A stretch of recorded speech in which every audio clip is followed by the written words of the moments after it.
we spoke earlier this season about accountability. And I just want to be accountable for some things that I said at the trade deadline last year. This trade has turned into a win-win. Now, the team struggled last year. I think they were 5-9 or 5-10 with Sabonis once after post-trade. What they did this offseason, they bring in Mike Brown. They add a ton of shooting. Kevin Huerter. They add Malik Monk. They draft Keegan Murray. They put the ball exclusively in De'Aaron Fox's hands. They use Sabonis as a hub. This offense, number one offense in the league, historical offense. It is so fun to watch. And so much of that has been the offseason. But I was wrong. And I'll acknowledge that. I love watching this team play. I love watching this team play. Mention the shooting. This has been a big thing. So Murray is at about 41%. Huerter is at about 40%. Both of those guys on fairly high volume. Malik Monk hasn't shot great this season, but he's up to 35%. Harrison Barnes has been solid, just under 37%. And then even, I was looking at I want to get in their lineup data. Even their bench guys, Trey Lyles, Terrence Davis, right around 37%. They're 37% overall as a team. They take 36 threes a game, which is, not in the top 5, but they take a lot of threes. This is a modern offense. And when you have a guy as dynamic with the basketball as De'Aaron Fox and you have spacing, this is what you get. This is a really, really good basketball team. For the first time since the 06 season, the Sacramento Kings are now cruising above 500, and with the way they're playing right now offensively, it looks like they're going to have a deep run in the upcoming playoffs. The Kings are playing great basketball at a historical level as of late, by registering the highest offensive rating in NBA history, and this number just keeps growing by the day with 119.4 points as of this video. With that being said, let's analyze how this new look Kings squad is destroying the entire NBA on offense. Now, as a whole, the Kings primarily run a system that highly resembles the Princeton offense with some tweaks and variations that would fit in the modern NBA. The Princeton offense is a very popular offensive strategy that is widely used at the collegiate level, which relies on constant motion, backdoors, handoffs to get wide open shots. In case you remember, Mike Brown used a similar offensive strategy when he was coaching the quote-unquote super team of the Lakers back in 2011. But this turned out to be a disaster since the personnel he had at that time didn't fit the system that he was trying to run. Now, fast forward to this year, and it seems that the Princeton offense has found its home with the current Kings lineup as they're clicking on all cylinders this season. And without further ado, let's now go over to the film room and break down how the Kings are running this system to a T. Now, one of the main principles of this offensive philosophy is that there should always be a pivot guy who will initiate the first action, and for the Kings, that guy is Domantas Sabonis. This season, Sabonis has transformed into a legit point forward that usually sets the table for them on their early offense. Look here. As soon as Sabonis grabs the defensive board, he would often bring down the ball to set up the shooters like Huerter coming off of a dribble handoff. And if the defender goes under or gets pinned under the screen, then the shooters will pull the trigger for an easy hoop in transition. Here it is again, a dribble handoff, a simple brush screen, wide open three. Now, this is just one of their simple set plays that they often use when the defense hasn't set up yet. But during the half-court sets, the Kings would run more complicated sets to fool the defense. See, here's Sabonis at the top overseeing the play. Now, they would usually run a split action here, where Malik Monk would go over to Sabonis for a dribble handoff, but since he was being overplayed by his defender, he went for a backdoor instead to finish this one with an acrobatic layup. Once again, here's Sabonis on the high post, and you can see that Huerter is looking for a split action by establishing a screen.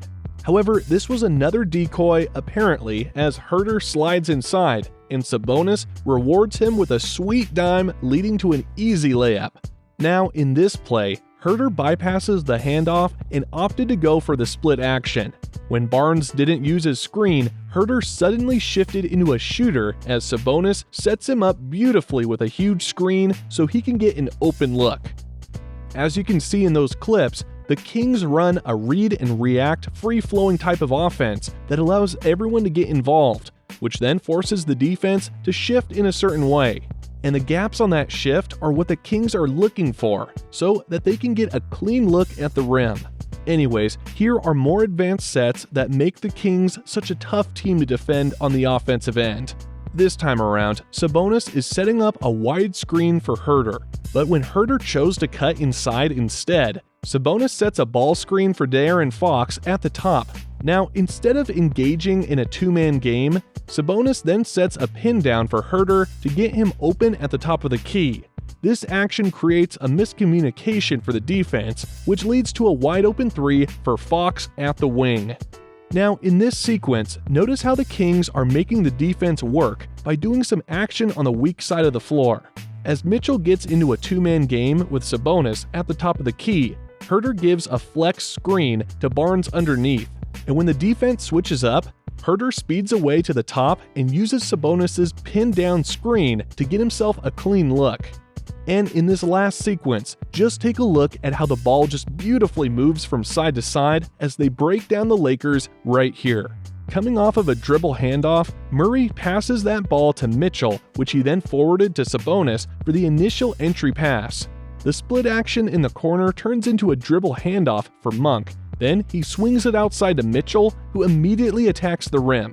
At this point, the Lakers' defense already collapsed, and they just kept running the same action until they found the open man. Now, obviously, this entire offensive scheme wouldn't work if it weren't for their 1-2 punch of De'Aaron Fox and Domantas Sabonis. Speaking of Fox, he has definitely leveled up his game offensively this season, and because of this, he has earned his first All-Star badge after playing for 5 seasons. Brian Windhorst has taken a closer look at Fox's incredible growth in the last couple of months, and here's what he has to say about his evolving offensive game. When they move into clutch time, De'Aaron Fox is so comfortable. Takes over. They don't even really have to work that hard to get him good shots. And he's so comfortable. It was kind of interesting the way he was playing against Chris Paul last night. And yet victimizing Chris Paul and just getting 17-footers whenever he wanted them. It was Chris Paul on him, huh? He gets to the mid-range. You got trouble. And the reason everyone's sort of scared of him is because he's so fast that when he gets any space, the game plan is get back and protect. And so he's just he had been developing that push shot earlier in his career to sort of overcome his size differential. Now he's got that mid-range. Man, they get easy shots really, really easily. Here's what Windhorst said working in action. With the Kings down by 2, Fox takes on this big moment by breaking down Schroeder before calmly knocking down his tough mid-range J to tie up the ball game. Aside from being ultra clutch this season, Fox already knows how to properly pace himself depending on the situation of the game, and I think this is what makes him a more dangerous scorer compared to the previous years. In this play, look at how many black shirts are ahead of him. But despite that, Fox still manages to outrun them all, using his lightning quickness to throw this one down on the break. And when the defense takes away his outside game, Fox can just simply switch gears and attack the rim with bad intentions in mind. Anyways, Fox's partner in crime, Domantas Sabonis, has been playing a crucial part in their offense. Though he's acting as the main facilitator for the entire Kings offense, Sabonis can also put points on the board when needed, as well as provide additional muscle and toughness down low. I mean, take a look at this play.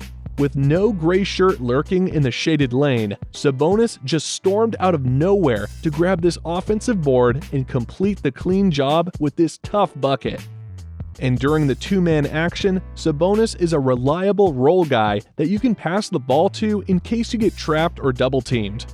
If you want to watch some of their highlights, you can see that they've built a strong chemistry with the way they're moving the ball along with their constant activity on the offensive end this season.